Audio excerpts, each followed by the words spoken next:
So this message is so weird. I've channeled things before. Some people might know if they've been with me, and a loved one pops in.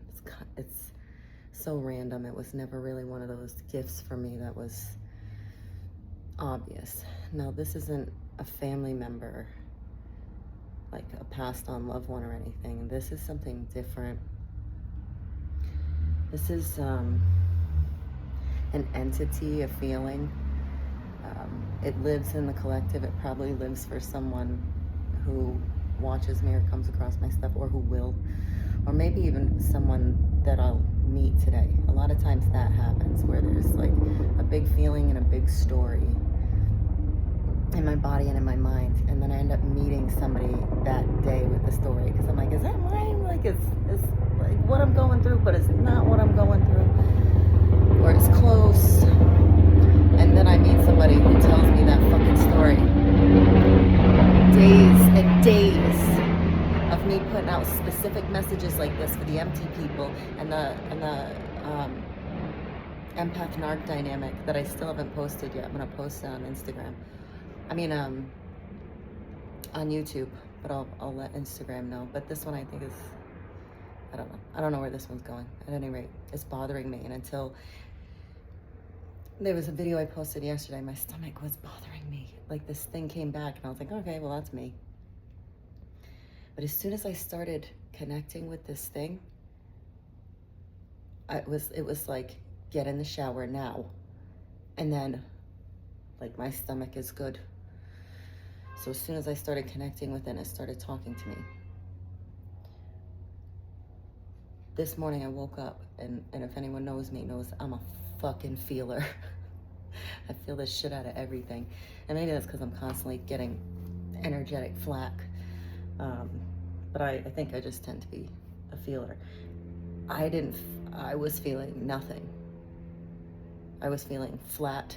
I was even like my amygdala is bringing up all these old things that would usually like put me into at least a state of lamentation, something, nothing. And then I started looking up psychopath, sociopath, just like the videos of it. Like, why am I looking this up again? Like, I watched these already. You know, like I know a good bit about it. And this is the entity that's coming. This is the person, the thing that's pervasive. I know I'm rambling because I'm trying to get a fucking hold on what the hell it wants me to say, but it wanted me to speak on it, on this emptiness. Because you know what I could feel? I'll just speak on what I could feel. When I was feeling it, when I was feeling the nothing, it was almost like there was nothing there, and if I didn't try to tap into it, it was just flat. But if I dug a little, what I could feel was almost like if I had this visual of a body, and right at the diaphragm was the emotions, like almost like you could feel, like, you know, if you get like a little burp, but it doesn't really come up, but you can sort of feel it travel, and then nothing really comes of it, just sort of like that.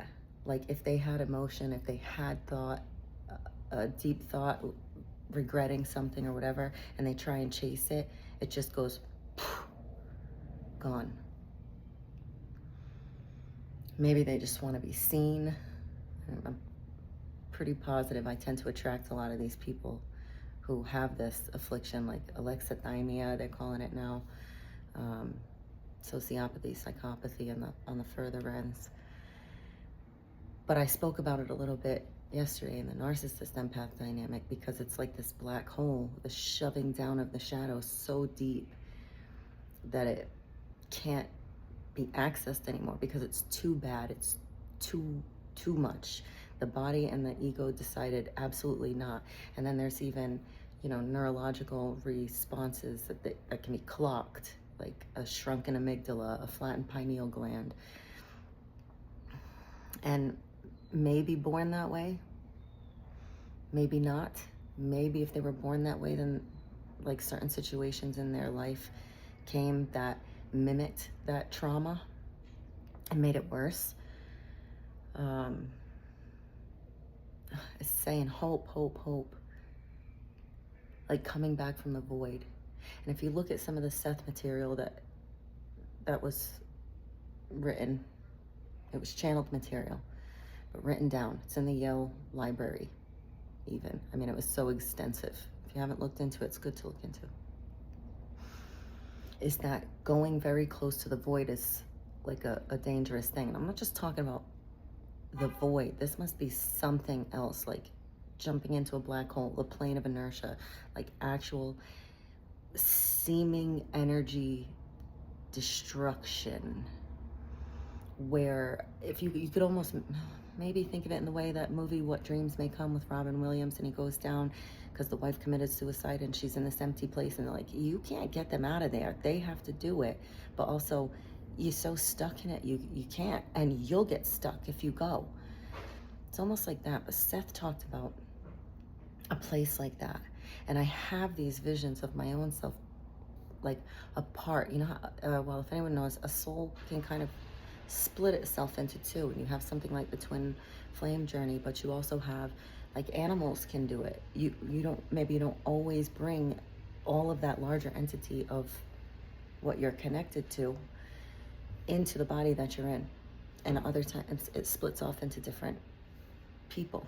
Soulmate, you could be from the same nucleus, same soul group, or it could be yours split into two in order to see itself through incarnation.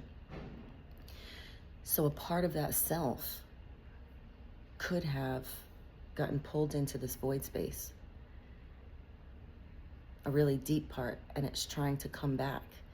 And maybe that's part of some of this narcissist empath dynamic, because the empath connects so deeply back to the source self, the manifested self from pure potential. And maybe there's, I don't know, maybe there's a big part of these entities that are part of us that got lost. I don't know, it's starting to confuse me a little. I sort of had a mind about it, but I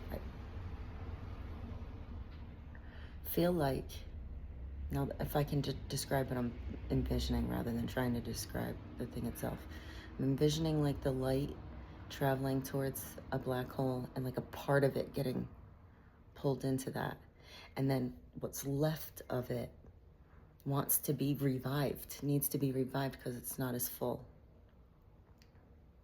This could all be metaphor for just human psyche and getting trapped in the shadow and feeling like you only have part of yourself, and you only have mentation, you don't have emotion. Emotion taps into imagination, which loads up intuition, rather than just instinct and mental instinct, right? There's gut flashes for survival. Your body has that no matter what, because you have bacteria, you have DNA, mitochondria, whatever. And then you have logic. But if you're missing the emotion part, it's almost like you're missing a connection to a soul part, to imagination, because emotion helps you feed through imagination as well.